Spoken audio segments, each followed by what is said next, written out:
Muy buenos días. Vamos a empezar con otra de las conversaciones, preguntas y respuestas en el marco del Diplomado Internacional de Gerencia de Empresas que ofrece Goldratt Group en Latinoamérica, en alianza el año pasado y este año con la Universidad del Espíritu Santo de Guayaquil, cuya segunda versión, que es online en vivo, pero, o sea, sincrónica, pero no presencial, sino que es online y tenemos participantes de varios países, incluso algunos de Europa. Y eso ya es un desafío para ellos, porque por el horario que es de 6 de la tarde a 8 en hora Guayaquil, eso coincide en horas de la madrugada en España.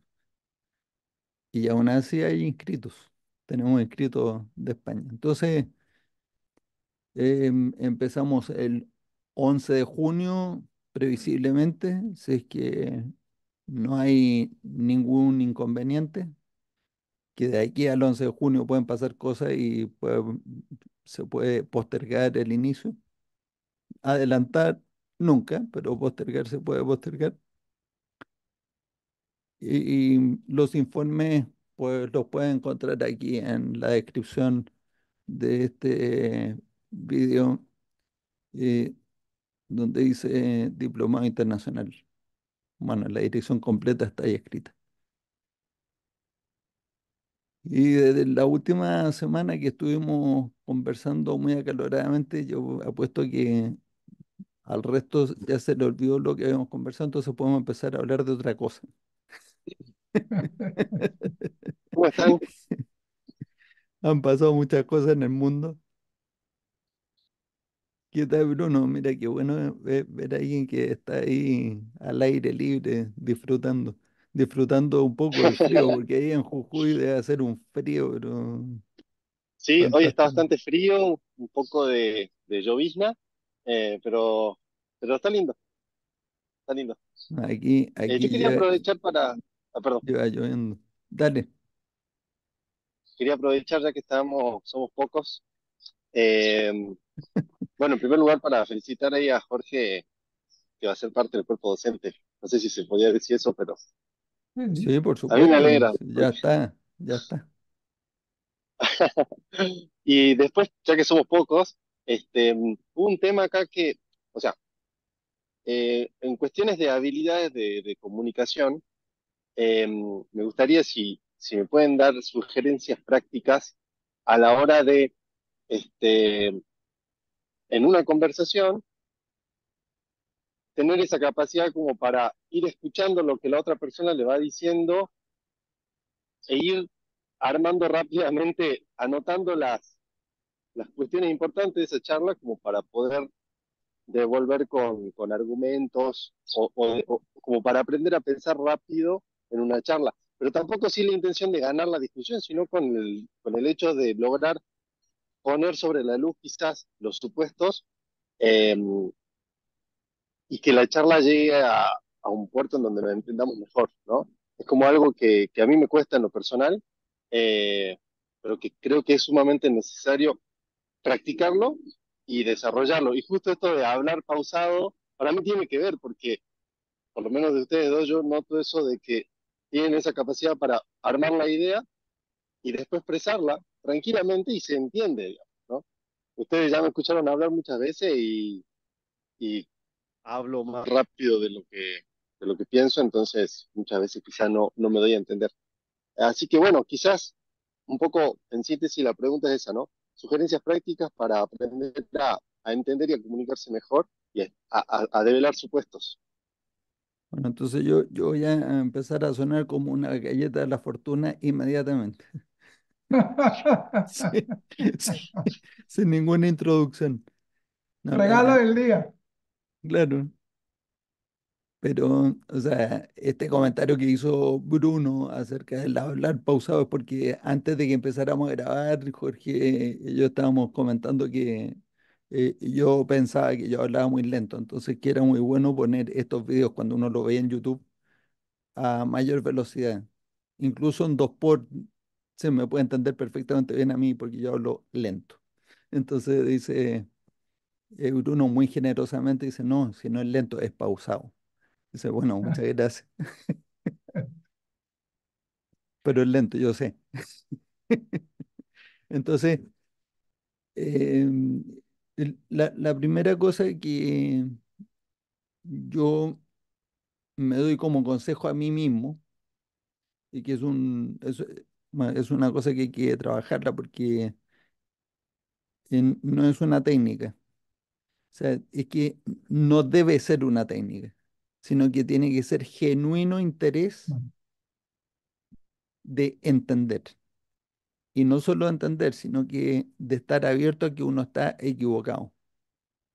O sea, cuando uno está escuchando y está escuchando una opinión o un argumento que difiere de lo que uno cree, entonces eh, tiene que uno tener el genuino interés de entender dónde puede uno estar equivocado y de ahí, y esto tiene que ver mucho con uno de los hábitos de la alta, o sea, de la gente altamente efectiva de Stephen Covey, ¿cierto?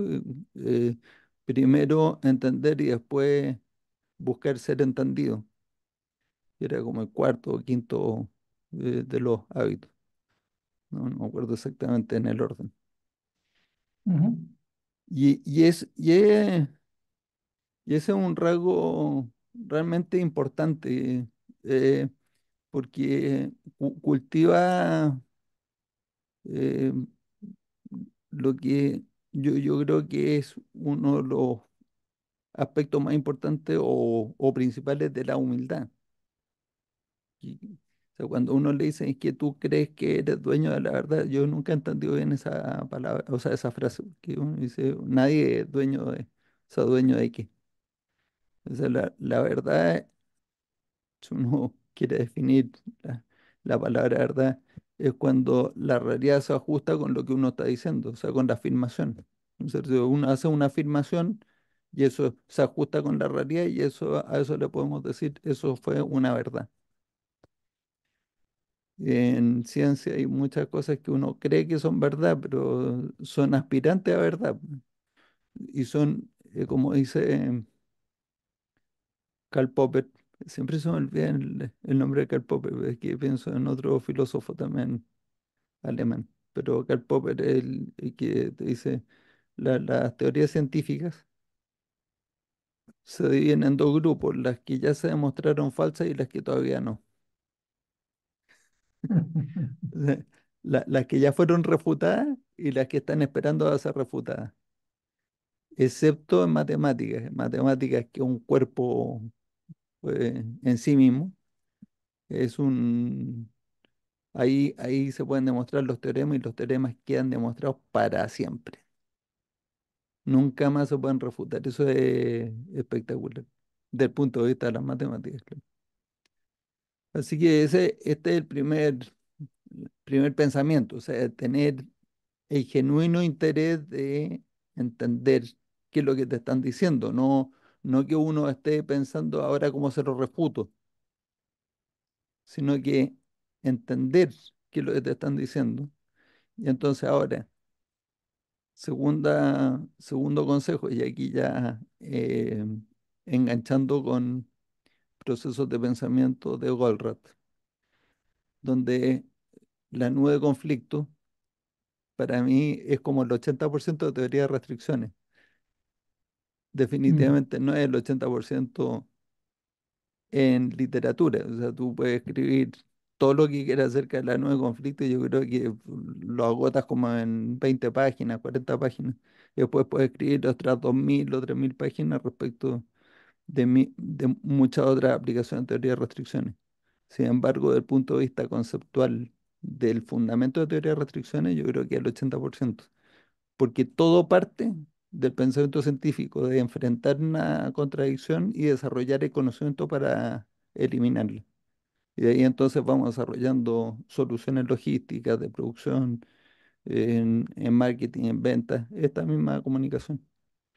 Entonces, si uno se entrena en el desarrollo, o sea, en la construcción de la nueva conflicto, y la puede hacer mentalmente mientras está escuchando a la otra persona, va a ir mucho más rápido a, por lo menos, especular cuáles son los supuestos que él está haciendo para hacer las afirmaciones que hace que tú no estás de acuerdo con él. Entonces, y viene una tercera, que es un consejo ya de otra persona más, que es Chris Voss, que es esta persona eh, que era el negociador jefe internacional del FBI, que negocia con terroristas y que ahora está hace años con su empresa que se llama Black Swan y que enseña a negociar. Y entonces, alguna de sus técnicas o su forma de interacción es que cuando la otra persona te está diciendo cosas, en vez de explícitamente uno decir, o sea, usted está suponiendo tal cosa, ¿no? Sino que va y te dice, se pareciera. Entonces, esto es lo que él llama el etiquetado táctico o algo así, no sé cómo le dice. No, es que le dice empatía táctica, pero el etiquetado, el labeling, el etiquetado es cuando uno le dice al otro, se pareciera como que, entonces, por ejemplo, alguien me está diciendo a mí una cosa que nosotros aquí sabemos que no es verdad. Eh, pero es que si yo hago lo que usted me dice, entonces voy a perder, o sea, voy a perder productividad en esta máquina. Y uno ya sabe que la máquina no es restricción y que tiene que detenerse, por lo tanto no está perdiendo nada de productividad. O sea, tal vez uno puede interpretar que perdió productividad en la máquina misma, pero en el sistema como un todo no, entonces ya sabemos esto.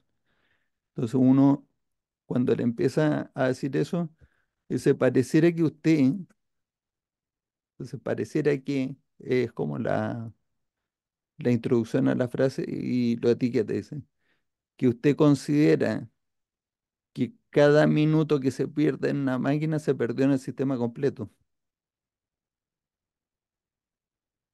Listo, una sola frase. No una clase, no fue una disertación, fue una sola frase. Y espera. Entonces el otro lo pillaste volando pues un poquito bajo, porque no se esperaba una respuesta así.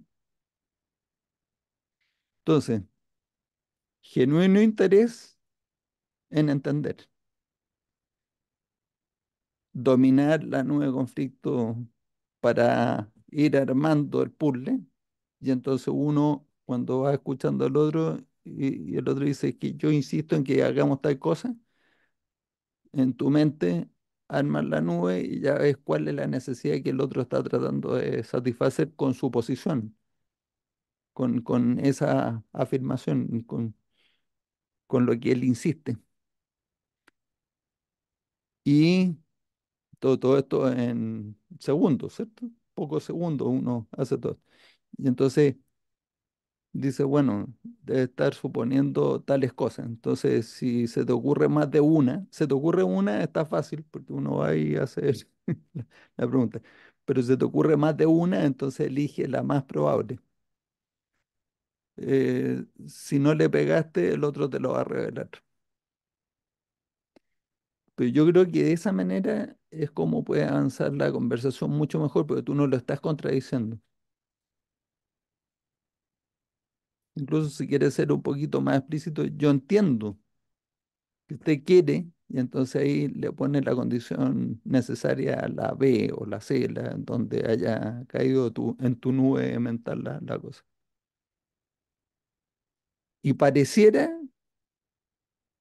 que usted cree o que está convencido de que, entonces en este caso, cada vez que perdemos un minuto en esa máquina, estamos perdiendo un minuto de venta, ¿correcto? Y te fijas que ahora ya no está discutiéndole, no le está diciendo eso está mal. Tiene cosas que agregar ahí, Jorge, ¿no? Sí, A todo esto sí. yo soy como, aquí en Chile se dice el padre Gatica, o sea, el que predica pero no practica, pero no es malo, No es malo ser padre Gatiga, porque uno tiene muy claro qué es lo que tiene que hacer. Bueno, yo me esfuerzo, pues, me esfuerzo, no, no siempre lo consigo y a veces estoy más impaciente que otras veces. Bueno, la pregunta de Bruno es como mi pasión, ¿sí? Un pull. Ahorita acabo de armar ese, ahí atrás está apenas el marco y el proceso de pensamiento se ve así. Estas son las piezas del rompecabezas, ¿sí? Este tiene solo 2000, pero en un principio eso es, cómo conformamos el todo a partir de las piezas. Las piezas o los indicios son los que las personas dicen en su hablar. Yo recuerdo mucho que Eli Goldratt nos repetía y nos repetía que la gente habla en supuestos. O sea, la gente a la hora de hablar está contando sus supuestos, algunos explícitamente, otros no. Yo notaba mucho cuando era director de alguno de los negocios, eh, el ansia de la gente por hablar. O sea, la interrupción y entre los latinos creo que es más notorio que entre los sajones. Los sajones son particularmente los ingleses. Los ingleses para que hablen son después de, supuestamente están escuchando, pero eh, creo que hay un demonio interno allá, porque son el angelito y el demonio de las caricaturas, uno huyendo por un lado y el otro por el otro, como salte, salte, dígale algo, dígale que está equivocado, ¿sí? En lo que decía Matías, en la ansiedad por querer tener la razón, ¿sí? O demostrar en un grupo que usted puede ser más inteligente que los otros. No, no se trata de eso. Entonces, es, yo lo resumiría como es un modo de operación que se fortalece eh, a través de la práctica. O sea, el saber escuchar, un amigo mío tiene una frase que me gusta mucho, no sé si es de dónde la haya sacado, dice que a nosotros Dios nos dio dos orejas y una boca en el sentido de la proporción que quería que escucháramos y habláramos. Sí, o sea, como quien dice es, primero hay que escuchar, pero de esto se ha escrito mucho, la escucha proactiva es una cosa difícil, eh, porque además lo que nosotros proponemos es, usted debe volverse un científico del análisis de las situaciones. O sea, los científicos lo que hacen es eso, observan, sacan alguna hipótesis y la tratan de corroborar o demostrar. Eh, sobre la marcha, a veces es muy difícil, especialmente dependiendo de la situación. Por ejemplo, cuando recuerdo mucho en los entrenamientos, cuando el problema es un incendio, un subalterno llega con su jefe con un problema y pide que el jefe tome alguna acción. O sea, en Colombia decimos que eso es delegar para arriba, ¿sí? Entonces, pues claro, el incendio hay que apagarlo, pero la recomendación de resolver el incendio extinguir el fuego realmente es a posterioridad. O sea, uno amaina un poquito el fuego en la situación, que esté controlada esa situación, pero a posterioridad y solo uno tiene que escribir la nube del conflicto del incendio y luego volver con el subalterno para empoderarlo con la nueva autoridad que él va a tener. ¿Sí? Y esa herramienta es tan poderosa que, pues las múltiples veces que yo tuve oportunidad de usarla siendo jefe, eh, si está bien construida, hay que decirlo, sí, algunas cosas salen mal porque están mal construidas, inclusive las que uno ha construido igual, porque le faltan supuestos, le falta entender y demás. Entonces, eso es muy valioso, pero eso es entrenamiento. O sea, eso no es de la noche a la mañana. Yo hasta ayer era así y mañana hay que ir como progresando y si eres consciente verdaderamente de eso, eso te va a ayudar. Lo otro que ayuda en grupos, en reuniones de grupos, me gusta mucho, yo sigo mucho a Simon Sinek y él narra una historia de Nelson Mandela, eh, que su padre era uno de los elders, ¿cómo traduzco elders? Uno de los ancianos, de los Sí. mayores de su tribu, Ujú. en Sudáfrica, por supuesto, que son tribales mucho. Y él decía que su padre le enseñó una cosa fundamental. Él lo llevaba a los consejos de la comunidad donde estaban solo los consejos de ancianos, ¿sí? Gente de experiencia. Y que su padre le enseñó dos cosas. Primero, nunca se siente a la cabeza de la mesa. Entonces, por eso las mesas son redondas. ¿Sí? No hay una cabeza visible que uno diga, ah, esta es la figura de autoridad. Pero míralo tú en cualquier empresa o en cualquier cosa, ¿dónde se sienta la cabeza del equipo? Normalmente en la cabeza de la mesa, ¿sí? Cuando son cuadradas. Entonces, eso es un lenguaje no escrito de yo soy la autoridad. Primera cosa. Segundo, él decía que su padre tenía rigurosamente el tema de be the last one to speak, ser el último en hablar. Entonces, lo que quiere decir esto es, llénese de razones y de explicaciones de todos en la mesa para al final usted tener una mejor visual y segundo, pues esa práctica conlleva a que usted está escuchando a todo el mundo legítimamente, vuelvo y digo, ¿sí? Porque si lo coge por rutina, al final del día eso se ve, eso se nota, ¿sí? Entonces, eso también es muy importante. ¿Puedo, Eh, puedo ahí hacerte una pregunta? Lo que pasa es que si tú le das claro, este claro. consejo a todos los que están en esa mesa, no habla ni uno. No, no Sea el porque último en hablar. Dice, no, pero habla tú. Dice, no, pero habla tú. No, pero habla sí, pero lo que hacía el papá de Nelson Mandela era como era el consejo, entonces iba en orden. Usted. No, ¿Qué bueno, tiene que pero decir? entonces, Si no tiene nada que decir, pues no dice, ¿sí?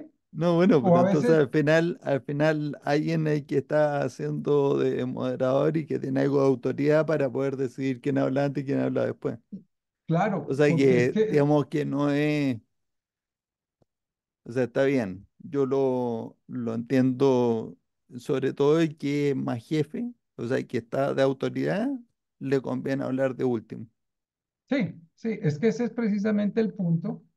Y Simon Sinek pone de paréntesis que él ha estado en muchas reuniones de CEOs y demás, y entonces el CEO arranca la reunión diciendo, miren muchachos, el problema es que no tenemos suficiente participación en el mercado argentino y entonces, y es que esto se debe a que el panorama político está muy alborotado y ¿qué tienen que decir? Entonces la pregunta es, pues, muy valiente el que se lance a tratar de corregir lo que el jefe ha dicho, ¿sí? Valientes. Existen valientes de esos, pero eso no debería ser.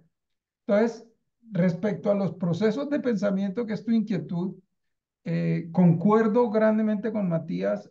Hay para mí dos herramientas de uso diario que son la nube y la rama negativa. Esas dos cosas son poderosísimas en el sentido de ambas direcciones con lo que uno se encuentra en el día. El día a día, tengo un amigo que tiene un libro, un cuaderno, y el cuaderno él lo tituló Una nube al día. Y todos los días escribe una nube en ese cuaderno de no sé cuántas páginas debe tener ya, 500 o algo así. Eh, y de nubes que para simple ejercicio de él, no es ni siquiera por armar un documento porque eso es una disciplina. O sea, si no te entrenas en eso, nuestra forma rápida de pensar nos juega malas pasadas.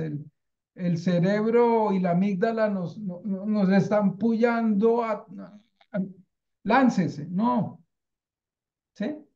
Entonces, y la segunda herramienta, la rama negativa, tiene que ver con algo eh, muy poderoso en el sentido de que todas las acciones, todas, así subrayado, conducen a efectos positivos y a efectos negativos, ambos, ¿sí? Pero uno cuando es el inventor tiende mucho a dejar de lado lo negativo y a ver solo lo positivo y entre más le trabaja uno a la idea, más se enamora de lo positivo. Y fíjate en las empresas, cuando alguien dice, oiga, sí, pero es que eso, ojo con eso porque esto va a pasar. Entonces, y esas personas que hablan así, los tildan de necios, de que nada les sirve. Esas personas son oro en polvo en las empresas, porque están evidenciando ramas negativas. La reacción de grupal, ¿cuál es? Me imagino que tú ya la has vivido. Es callarlos. Decirle, no, otra vez usted con que nada le sirve. Escúchelo, escúchelo porque las soluciones se van a dañar o a maltratar por cuenta de las ramas negativas, no de lo positivo. Lo positivo va a pasar, sí, está bien. Y listo, si hacemos esto, la lógica, y esto va a pasar, y eso invalida a Eides, O puede perfecto. pasar, no sabemos. Sí, o puede pasar, si no hicieron una cosa, pues no va a pasar, sí, o pasa una cosa distinta. O sucede muchas otras veces. eh, el tema, Bruno, también es de no caer en lo que Goldratt le temía, por cierto, es en la parálisis del análisis. O sea, que uno analiza tanto una cosa que ni toma acciones ni echa para adelante, como dicen, ¿sí? No. Entonces, de hecho, Goldratt decía, mire, la solución no debe ser excelente, debe ser suficientemente buena, porque además hay por el camino cosas que surgen que por una u otra razón uno no alcanzó a ver, no alcanzó a anticipar. Y entonces, ¿qué? ¿Se va a dar uno látigo porque no lo vio? No, simplemente arme la nueva nube o la nueva rama que uno ha visto, póngale la solución a eso y para adelante. Igual en los proyectos la incertidumbre es tal que uno no puede anticipar todo lo que va a pasar. O sea, sobre el camino hay cosas que hay que corregir. Entonces, es un tema de entrenamiento, de aprender a escuchar, pero escuchar legítimamente, es lo que yo diría, O sea, no es el tema de son esos encontrar que tres yo, aspectos, los tres aspectos. Yo te decía, uno, la sí, actitud de genuino interés por entender. Segundo, entrenamiento en desmenuzar la lógica y entender cuáles son los supuestos. Y tercero, entrenarse en comunicar de una manera que no sea condescendiente, no sea antagónica, o sea, que definitivamente demuestre lo primero, demuestre que uno está genuinamente interesado en entender lo que te están diciendo. Entonces, ujú, con esos tres ingredientes, yo creo que la comunicación mejora, pues, bastante.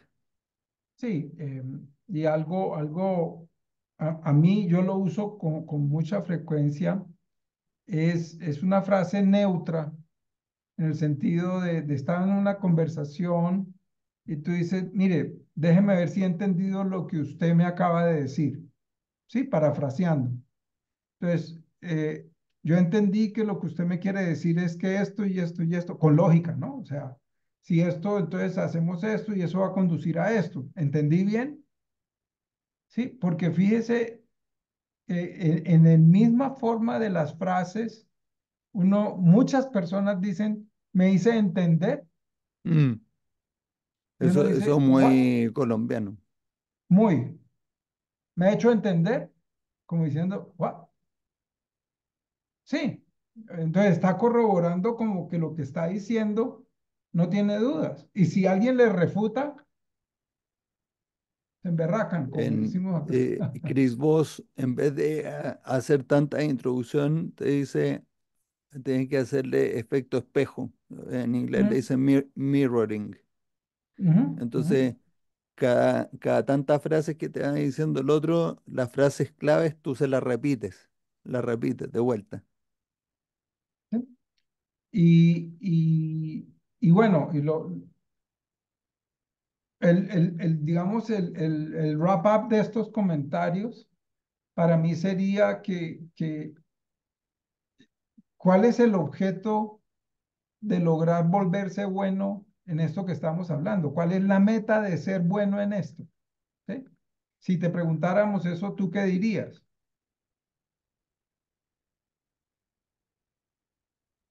Eh, entendernos mejor para llegar a un buen puerto, Y, y, para, y, y, para, y qué, para que, ujú. te No, escucho, escucho, y qué supuesto básico estamos haciendo Jorge y yo cuando que te damos todos estos consejos. de que tenemos el mismo objetivo en común. No, pero, Correcto. ok. Lo Sí, cual porque significa que el supuesto básico es que la gente es buena. sí hay un demonio por ahí escondido y de No, no, esos pero estamos salen, ¿sí? suponiendo eso. Entonces, Sí, cuando tú haces estas preguntas, estas etiquetas, se pareciera que tú quieres esto, ahí se empiezan a revelar los verdaderos colores. Y de pronto uno dice, bueno, entonces no tenemos un objetivo en común. Y si tú no tienes un objetivo en común, no hay conflicto. sí, entonces, fíjate que el- la punta de la nube es el objetivo común. Lo que acaba de decir Matías, si usted y yo no tenemos un objetivo común, usted y yo no peleamos para nada, ¿sí? Pero en los negocios hay un objetivo común por definición del negocio. Ahora, cuando lo sustraes a las personas, a veces esos divorcios de las personas con el objetivo del negocio, por ejemplo, en las grandes corporaciones tú ves que el objetivo individual es crecer y ganar más plata de los equipos directivos, un ejemplo, ¿sí? Y conscientemente toman acciones que saben que son malas para el sistema, pero en el interés de ellos están bien, ¿sí? Entonces, estos son como los demonios de los que yo hablo, ¿sí? Hasta que aparece alguien que les evidencia esas cosas, ¿sí? Porque es que muchos CEOs también piensan de esa forma, ¿no? O sea, es mi bono y es no sé qué, ven. Pero entonces fíjate que aprender a pensar en términos de que cuál es nuestro objetivo común es el punto de partida. Y lo mismo que en los negocios. ¿Qué es lo primero que tú fijas allá arriba? Este sistema, ¿para qué está construido? ¿Para qué? Para ganar plata, para dar felicidad, para lo que sea. Y de ahí para abajo viene la cascada que llamo yo de las cosas que tendrías que hacer para lograr eso dentro de los recursos que tienes.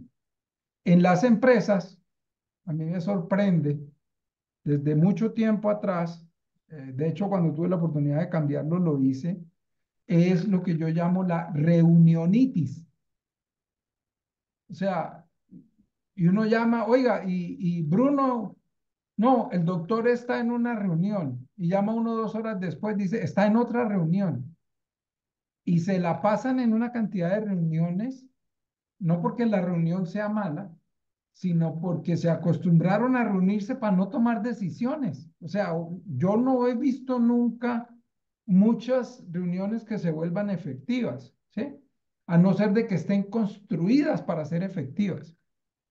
En mi caso, yo reduje todo, tenían, si mal no recuerdo, digamos, unas 10 reuniones establecidas de áreas y no sé qué en el mes. Yo reduje eso a una reunión con el equipo directivo, ¿sí? Y en esa reunión duraba 2 horas máximo. Los primeros 40 minutos, cada uno tenía entre 5 y 10 minutos para explicar las cosas en las que necesitaba ayuda en su área, no lo que había hecho, fíjate, ¿sí? Entonces, porque tú le das la oportunidad a la gente que se vanaglorien, no, eso, la Biblia se queda chiquita, ¿sí? Entonces, eso, lo otro es una agenda, ¿sí? Una agenda que es la que hay que cubrir y la agenda es eso con tiempos y un buffer. O sea, todo lo que nosotros predicamos tenemos que llevarlo a la práctica. Fíjate que ayer que estuviste en lo del webinar del DIGE, Javier claramente puso al final unos días de buffer, porque las cosas pasan, alguien se enfermó, alguien está de viaje, qué sé yo. Entonces, eh, y esa es la cascada. Cuál es la punta del iceberg allá por la cual estamos sentados aquí, que nos hacemos llamar un grupo, una sociedad, un grupo de interés? Y de ahí para allá surgen lo que en su momento Goldratt denominaba los conflictos inherentes, ¿sí? Que tú vas bajando en esa cascada así. Entonces, por ejemplo, en términos de operaciones, aquí abajo aparecen cosas como comprarle al proveedor más barato o comprarle a un proveedor más caro. Conflicto, ¿sí? Y ahí arriba tú quieres ganar más dinero. O la otra, desarrollar nuevos productos, no desarrollar nuevos productos. ¿Ves? Entonces, son inherentes en el sentido de que la naturaleza del sistema te va a llevar a esas contradicciones. Y en vez de resolver la contradicción que para mí es una de las, y coincido con Matías en que 80-90% de la potencia de TOC es la nube. O sea, el haber tenido la habilidad de desarrollar esa herramienta para dejar uno de joder entre este y pasar a decir, no, es que estos dos B y C y este A de la nube es lo que importa. Y ahí encontrar la forma de salirse, porque tú vas a comenzar a ver a la gente en el diario vivir D y D prima de la nube, oscilan ahí. Y eso es la evidencia de la contradicción. ¿Ya? Entonces, repito, eso es entrenamiento, uno viene con muchos años de interrumpir, de quererse meter en la conversación y no dejar hablar al otro. Y repito, la amígdala quiere que uno tenga la razón. ¿Sí? Entonces, es difícil lograr vencer esos, que a veces son hábitos, ¿no? Y tú lo ves en algunas No, pero personas en particular, por eso Stephen Covey lo llama hábitos. ¿sí? Y yo, Claro, son hábitos malos, comillas, ¿sí? Y no, quieres no, pero pasar a hábitos, hay hábitos buenos. Entonces hay que sí, desarrollar el hábito bueno. exacto, exacto. Y Entonces, entonces uno de los hábitos buenos es que no nos pasemos del tiempo que hemos asignado a nuestras conversaciones. Em, Nada, la preguntita de Bruno nos consumió un rato, pero yo creo que llegamos a buenas conclusiones. Yo me voy pensando cómo voy a ir aplicando más profundamente las cosas que he dicho que debería de hacer otro. Así que,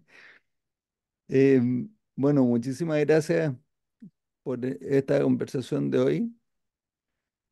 Próximo jueves nos veremos si Dios quiere y les deseo excelente semana como siempre. eh, Muchas gracias. Chao. chao, chao a todos.